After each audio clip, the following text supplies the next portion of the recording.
Every single winter, between November and March, approximately 60 million Americans develop upper respiratory infections. Not mild sniffles, but full-blown infections that knock them out for a week or more, force them to miss work, disrupt their lives, and in vulnerable populations, progress to pneumonia, requiring hospitalization. The healthcare industry treats this as inevitable seasonal reality. You get your flu shot. You wash your hands. You hope for the best. And when you inevitably get sick anyway, you take over-the-counter medications that suppress symptoms while doing absolutely nothing to address why your respiratory system failed to defend itself in the first place. Here's what nobody in a standard medical appointment will tell you. Your nose and lungs possess extraordinary defensive capabilities that in most people over 40 have been systematically weakened by 5 specific factors that are entirely reversible. The populations with the lowest rates of respiratory infection, certain traditional cultures, and specific occupational groups don't have superior genetics. They have superior mucosal immunity because they practice daily maintenance routines that cost almost nothing and take less than 10 minutes. 15 years in clinical practice taught me that the patients who never got sick weren't just lucky. They were doing something different. Subscribe to my channel and hit that like button. We're working toward 1,000 subscribers and we're building this channel on one principle. The system makes money when you stay sick, not when you get better. What I'm about to tell you, no pharmaceutical company will ever promote because there is zero profit in teaching you how to strengthen your respiratory defenses using methods that cost less than $5 monthly. But the research is published, the mechanisms are understood, and the results are reproducible. By the end of this video, you'll understand exactly why your respiratory system fails during winter months, which specific daily practices restore mucosal immunity to levels that make respiratory infections rare instead of inevitable, and the complete morning and evening protocol that keeps me and hundreds of my patients infection-free through entire winter seasons. Most people believe they get sick in winter because viruses spread more easily in cold weather and indoor crowding. You've been told that respiratory infections are just bad luck, that everyone gets a few colds or flu cases each year, and that the best you can do is manage symptoms when illness strikes. That explanation is comfortable because it removes responsibility and makes seasonal illness seem beyond your control. It's also fundamentally wrong about the primary variable determining whether you get sick. Viral exposure is constant. You encounter respiratory viruses weekly, if not daily, throughout the year. The question is not whether you're exposed.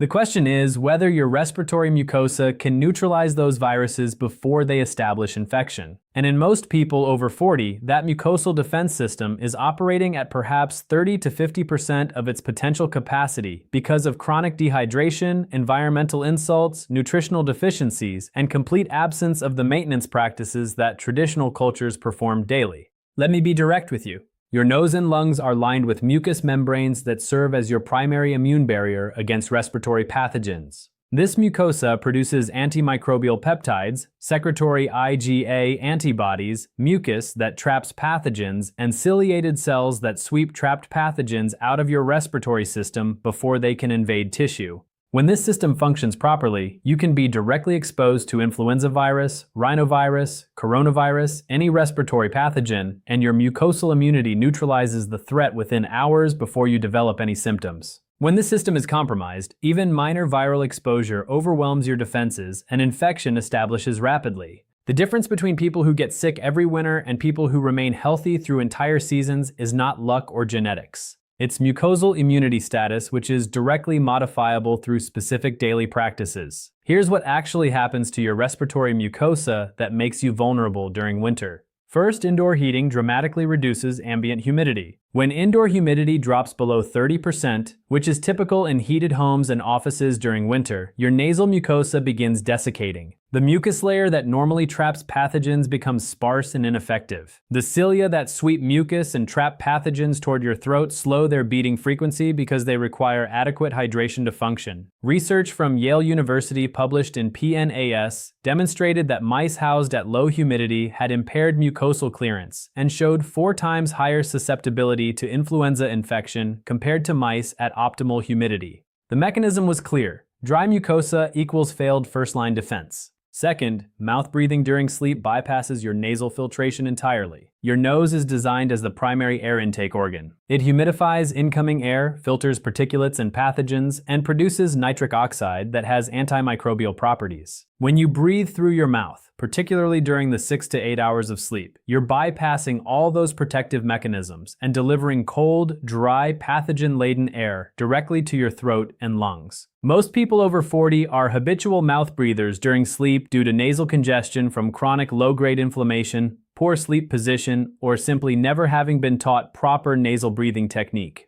Third, micronutrient deficiencies that most physicians never check suppress mucosal immunity. Vitamin D, which is actually a hormone, regulates expression of antimicrobial peptides in respiratory epithelium. Vitamin A maintains integrity of mucosal barriers and supports secretory IgA production. Zinc is required for proper immune cell function and wound healing in mucosa. Most people living in northern latitudes during winter are profoundly deficient in vitamin D, moderately deficient in zinc, and often insufficient in vitamin A. These deficiencies directly translate to impaired mucosal defense. Fourth, chronic sinus inflammation from environmental irritants creates permanently weakened nasal immunity. Air pollution, particularly fine particulate matter, cigarette smoke exposure, even secondhand, chemical irritants from cleaning products and air fresheners, and chronic allergen exposure create persistent low-grade inflammation in nasal mucosa. That inflamed tissue is less effective at pathogen clearance and more susceptible to viral invasion. Think of it like trying to defend a city where half the buildings are already on fire. The defensive resources are consumed managing existing damage rather than repelling new threats. Fifth, the complete absence of direct immune stimulation leaves your respiratory mucosa in an unprepared state. Your mucosal immune system, like your muscular system, operates on the principle of use it or improve it, neglect it, and it atrophies. Traditional cultures practiced regular nasal rinsing, steam inhalation, and cold exposure that provided regular immune challenges that kept the respiratory immune system primed and responsive. Modern life eliminates most of these challenges. We live in climate-controlled environments. We avoid temperature extremes. We breathe filtered air. The result is a respiratory immune system that's never challenged and therefore never maintained at optimal readiness. Now let me tell you why conventional approaches to preventing winter illness fail so completely. When you express concern about frequent respiratory infections, conventional medicine offers flu vaccination, which provides modest protection against a narrow range of influenza strains while doing nothing for the dozens of other respiratory viruses you encounter. You get hand hygiene recommendations, which are valuable but insufficient when your mucosal immunity is compromised. You might get advice about vitamin C supplementation, which has minimal effect once you're already infected and questionable effect for prevention unless you're severely deficient.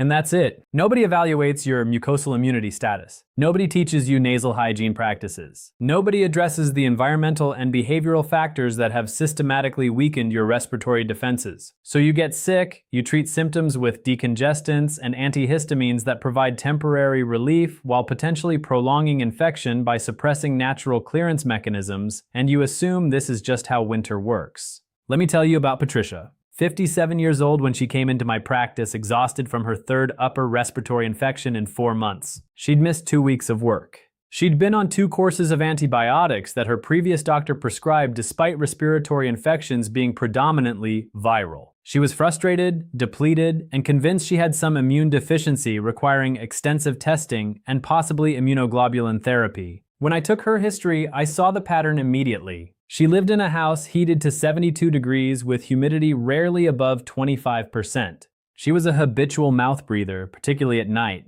Her vitamin D level when tested was 19 nanograms per milliliter, severely deficient. She'd never performed nasal irrigation in her life. Her nasal mucosa, when I examined it, was dry, inflamed, and coated with thick, crusty secretions, indicating chronic inflammation and poor clearance. None of that required immunoglobulin therapy. All of it required the protocol I'm about to give you. I put Patricia on the complete morning and evening nasal and lung routine with specific attention to humidification, nasal breathing retraining, and targeted supplementation. Within 3 weeks, she reported the best breathing she'd experienced in years. Over the following winter season, she had 0 respiratory infections despite multiple exposures, including grandchildren with confirmed influenza. That is not luck. That is what happens when you restore mucosal immunity to functional capacity. Here is your complete protocol for maintaining respiratory health and preventing winter infections. This divides into morning routine, evening routine, environmental modifications, and targeted supplementation. Every component is essential. Each addresses a specific vulnerability that leaves you susceptible to infection. Morning routine performed immediately upon waking, total time approximately 8 minutes. First, nasal irrigation with hypertonic saline solution. You need a neti pot or squeeze bottle specifically designed for nasal irrigation, available at any pharmacy for $5 to $12. Fill the device with hypertonic saline solution, which is salt water at concentration higher than normal physiological saline. The hypertonic concentration provides superior antimicrobial effect and reduces inflammation more effectively than isotonic solution. The preparation formula. Add 1/4 teaspoon of non-iodized salt and 1/8 teaspoon of baking soda to 8 ounces of distilled water or boiled and cooled tap water. Never use tap water directly from the faucet due to rare but serious risk of parasitic infection. The baking soda buffers the solution, preventing burning sensation. The salt concentration should taste noticeably salty but not overwhelming. Warm the water to body temperature, approximately 98 degrees Fahrenheit, because cold water triggers reflexive vasoconstriction that makes irrigation uncomfortable. Lean over a sink, tilt your head 45 degrees to one side, place the spout of the neti pot or squeeze bottle at the upper nostril, and pour or squeeze gently. The solution should flow in through the upper nostril, through your nasal cavity and sinuses, and drain out the lower nostril. You should breathe through your mouth during this process. Use half the solution for one side, then tilt your head to the opposite side and repeat for the other nostril. After irrigation, exhale forcefully through your nose several times to clear remaining solution. The sensation is unusual at first, but becomes comfortable with practice. This irrigation accomplishes multiple goals simultaneously. It physically removes pathogens, allergens, and inflammatory debris from nasal passages. It hydrates dry mucosa. It reduces inflammation through the osmotic effect of hypertonic saline.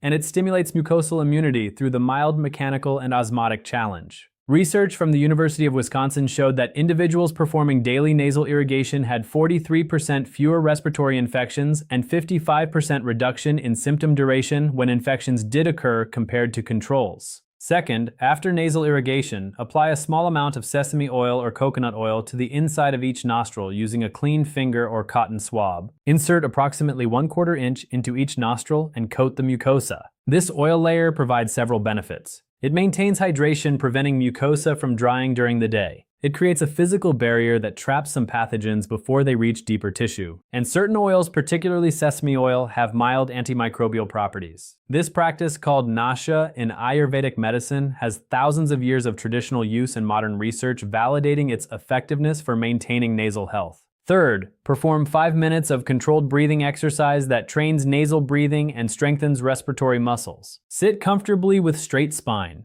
Close your mouth and breathe exclusively through your nose. Inhale slowly, counting to 4. Hold your breath, counting to 4. Exhale slowly, counting to 6. The extended exhale activates parasympathetic nervous system and ensures complete carbon dioxide elimination. Repeat this cycle for 5 minutes. This practice accomplishes multiple goals. It trains you to breathe nasally instead of through your mouth, it exercises respiratory muscles, and it promotes proper gas exchange and nervous system balance. Evening routine, performed 1 hour before bed, total time approximately 10 minutes. First, steam inhalation with essential oils. Boil water and pour into a large bowl. Add 2 to 3 drops of eucalyptus oil or tea tree oil, both of which have documented antimicrobial properties and help open airways. Place your face approximately 12 inches above the bowl and drape a towel over your head, creating a tent that traps steam. Breathe deeply through your nose for 5 to 7 minutes. The steam hydrates respiratory mucosa throughout nasal passages, sinuses, and upper airways. The essential oils provide mild antimicrobial effect and help break up any mucus accumulation from the day. If you have asthma or reactive airways, omit the essential oils as they can trigger bronchospasm in sensitive individuals. Plain steam provides substantial benefit without added oils. After steam inhalation, repeat the nasal irrigation process exactly as described in morning routine. This second daily irrigation removes accumulated irritants, pathogens, and inflammatory mediators from the day. Research shows twice daily irrigation during high-risk periods provides superior protection compared to once daily. Second, perform nasal breathing tape application for sleep. This is perhaps the most impactful intervention for people who mouth breathe during sleep. Use specialized mouth tape designed for this purpose or 1-inch paper medical tape. Place a small piece of tape vertically over your closed lips before bed. This gentle reminder keeps your mouth closed during sleep, forcing nasal breathing. The practice sounds unusual and generates anxiety in some people worried about suffocation. That anxiety is unfounded. If nasal breathing becomes insufficient for any reason, you'll automatically mouth breathe, and the tape will come off or you'll remove it. But in the vast majority of cases, the tape simply retrains your breathing pattern to use your nose as designed. The benefits of nasal breathing during sleep are profound. Nasal breathing maintains mucus hydration, preventing the dry mouth and throat that mouth breathers wake with. Nasal breathing ensures that incoming air is filtered, warmed, and humidified before reaching lungs. And nasal breathing maintains production of nitric oxide in nasal passages, which has direct antimicrobial effects against respiratory viruses. A study from Sweden demonstrated that nasal breathing during sleep reduced respiratory infection incidence by 34% compared to habitual mouth breathing. Environmental modifications that must be implemented for the protocol to work. First, maintain indoor humidity between 40 and 60% throughout winter. Purchase an inexpensive hygrometer to measure humidity, available for $10 to $15. If your indoor humidity falls below 40%, which is typical with forced air heating, you need to add humidity. Room humidifiers are effective, particularly ultrasonic cool mist models. Run the humidifier in your bedroom at minimum, ideally in main living spaces as well. The investment is $25 to $60 for a quality unit. The payoff is maintained mucosal function that prevents infections costing hundreds or thousands in lost work and medical care. Second, eliminate or minimize use of chemical air fresheners, scented candles, and harsh cleaning products. These irritants create chronic low-grade inflammation in respiratory mucosa. Switch to unscented or naturally scented alternatives. Use vinegar-based cleaning solutions. Open windows briefly even in winter to exchange indoor air. These changes reduce the inflammatory burden, allowing mucosal immunity to function optimally. Third, if you live with a smoker or work in an environment with secondhand smoke exposure, this is non-negotiable. The smoke exposure must stop, or you must remove yourself from the exposure. Cigarette smoke, even secondhand, causes profound damage to respiratory mucosa that no amount of nasal irrigation or supplementation can fully compensate for. This may require difficult conversations or decisions, but respiratory health is incompatible with regular smoke exposure. Targeted supplementation to address the micronutrient deficiencies that impair mucosal immunity. First, vitamin D3 at dose of 4,000 to 5,000 international units daily during winter months. This dose brings most adults from deficient to optimal range of 40 to 60 nanograms per milliliter. Vitamin D regulates antimicrobial peptide production in respiratory epithelium and modulates immune response to prevent both insufficient and excessive inflammation. Research published in the British Medical Journal analyzing data from over 11,000 participants across 25 randomized controlled trials found that vitamin D supplementation reduced respiratory infection risk by 12% overall and by 70% in individuals who were severely deficient at baseline. Second, zinc at 15 to 25 milligrams daily. Zinc supports immune cell function and is required for maintaining integrity of mucosal barriers. Take zinc with food to prevent gastric upset. Avoid doses exceeding 40 milligrams daily, as excessive zinc can interfere with copper absorption. Third, vitamin A at 5,000 international units daily, or consume foods rich in preformed vitamin A, including liver, egg yolks, and full-fat dairy. Vitamin A is critical for maintaining mucosal barrier integrity and supporting secretory IgA production. Deficiency is common, particularly in people avoiding animal products. Fourth, quercetin 500 milligrams twice daily provides direct antiviral effects and stabilizes mast cells, reducing excessive histamine release that contributes to nasal congestion and inflammation. Quercetin has been demonstrated in vitro to inhibit replication of multiple respiratory viruses, including influenza and various coronaviruses. While human clinical data is limited, the safety profile is excellent and the mechanistic rationale is strong. Timeline for results and what to expect. Within the first 3 to 5 days of implementing the complete protocol, you should notice dramatically improved nasal breathing, reduced morning congestion and throat dryness if you were previously mouth breathing, and subjective sense of clearer breathing throughout the day. Within 2 to 3 weeks, if you're exposed to respiratory viruses, you should notice that either you don't become infected when others around you do, or if you do develop symptoms, they're substantially milder and resolve faster than your historical pattern. Within a complete winter season of consistent adherence, the majority of people implementing this protocol experience 0 to 1 respiratory infection compared to their previous baseline of 3 to 5 infections per winter. The research supporting this comprehensive approach comes from multiple sources. Studies of nasal irrigation alone show 20 to 40% reduction in respiratory infection incidence. Studies of vitamin D supplementation show similar magnitude benefit, particularly in deficient individuals. Studies of improved indoor air quality and humidity show reduced viral transmission and improved mucosal function. The synergistic effect of all interventions combined has not been studied in formal trials, but clinical observation over 15 years suggests the benefits are additive, if not multiplicative. Know these warning signs requiring immediate medical evaluation rather than home management. High fever above 103 Fahrenheit lasting more than 24 hours, despite fever reducers suggest possible bacterial infection requiring antibiotics. Shortness of breath at rest or with minimal exertion suggests possible pneumonia, requiring chest imaging and possibly hospitalization. Severe sore throat with difficulty swallowing or drooling suggests possible peritonsillar abscess or epiglottitis, both requiring emergency evaluation. Confusion or altered mental status with respiratory symptoms suggests possible severe infection with sepsis, requiring immediate medical attention. The protocols discussed today prevent and manage typical viral upper respiratory infections. They do not replace medical evaluation when serious complications develop. If you have chronic sinus disease, previous sinus surgery, or immune deficiency conditions, discuss this protocol with your physician before implementation. Nasal irrigation in people with severe anatomical abnormalities occasionally causes complications.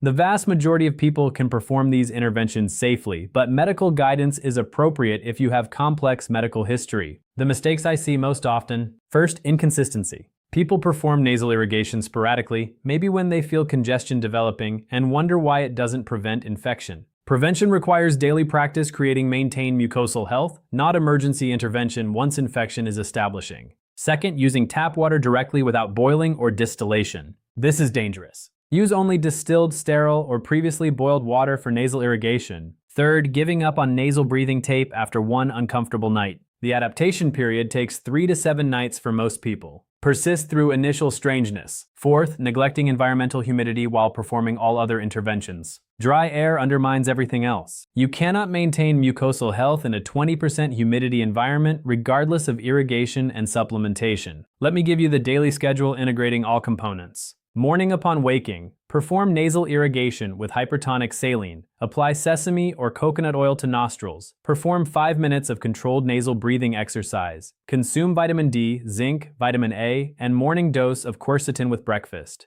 Throughout the day, maintain awareness of breathing pattern, consciously breathe through nose, stay well hydrated, drinking 8 to 10 cups of water, maintain indoor humidity 40 to 60%. Evening 1 hour before bed, perform steam inhalation with optional essential oils, repeat nasal irrigation, consume evening dose of quercetin with dinner. Immediately before bed, apply mouth tape for nasal breathing during sleep. The protocol sounds involved when written comprehensively, but actual time investment is 10 to 15 minutes daily split between morning and evening. The financial investment is minimal. Neti pot $15 one-time purchase. Salt and baking soda less than $5 for several months supply. Basic humidifier $30 to $50 one-time purchase. Supplement costs approximately $25 monthly. Mouth tape $10 to $15 for several months supply. Total initial investment under $100. Total ongoing monthly cost under $30. Compare that to the cost of 3 to 5 respiratory infections per winter, including lost work, over-the-counter medications, medical visits, and suffering. How old are you? Write it in the comments. I want to see which age group makes up the majority of our viewers because it will directly shape what I cover in future videos. Respiratory infections are not inevitable winter reality. They're the predictable result of impaired mucosal immunity that specific daily practices restore to optimal function. The healthcare system will never teach you these practices because there's no profit in prevention. There's enormous profit in treating infections repeatedly year after year. Subscribe to Dr. Waterling if you haven't already and help us reach 1,000 subscribers. We're building this channel to share information that keeps you healthy rather than just treating you when you're sick. If this video gave you a complete protocol you can implement immediately, send it to someone you care about, someone who gets sick every winter, someone who's tired of infections disrupting their life. You may have just given them the winter they've been hoping for. The respiratory health you'll have this winter, the infections you won't experience, the energy you'll maintain, that health is being built starting with the routine you implement tomorrow morning. Nasal irrigation costs almost nothing. Maintaining humidity requires one inexpensive device. Nasal breathing is free. The barriers are minimal. The benefits are profound. The only question is whether you'll invest 10 minutes daily in prevention or continue accepting repeated infections as inevitable.